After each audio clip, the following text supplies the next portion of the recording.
Bonjour à tous, voici la minute du bonheur. Et aujourd'hui, il faut de l'argent pour vivre. Il faut de l'argent pour vivre. Cela ne signifie pas qu'il faille vivre pour l'argent. Il y a en gros deux sortes de gens sur la terre. Les uns mettent l'argent au-dessus de tout. Ils ne reculent pour s'en procurer devant aucun effort, et même devant aucune exaction.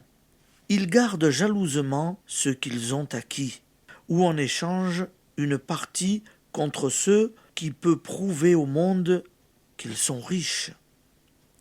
Les autres, conscients des bassesses que fait commettre l'appât du gain, méprisent l'argent.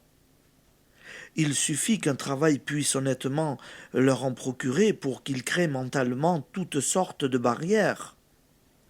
Aucune des deux attitudes n'est la bonne. Aimer l'argent, l'acquérir parfois malhonnêtement, trembler pour son magot, ne juger de la valeur des êtres que d'après leur compte en banque, se servir de l'argent pour opprimer ceux qui dépendent de nous. Tout cela entraîne de bien grands maux dans le domaine de l'esprit. Mépriser l'argent éloigne définitivement d'une prospérité raisonnable et prive même souvent du fruit légitime du travail. Que tous ceux qui se désolent de n'arriver jamais à joindre les deux bouts, malgré des efforts méritoires pour gagner leur vie, examinent bien s'il n'y a pas à l'origine leur dédain des biens de ce monde. Il ne faut pas parler comme Harpagon, des beaux yeux de la cassette, mais il ne faut pas non plus, comme tant de gens, dire ce sale argent et autres expressions de ce genre. Quelle est l'attitude juste?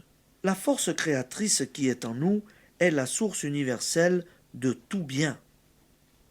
Ces biens sont notre légitime héritage, à condition que nous nous considérions comme un canal à travers lequel ils s'écoulent, donnant comme nous recevons. Car la cupidité est l'une des causes premières des malheurs de ce monde, alors que la générosité engendre les pensées forces les plus fécondes et nous maintient dans le grand courant des échanges fraternels.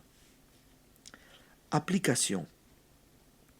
Dites non à partir d'aujourd'hui à toute pensée de limitation et de gêne.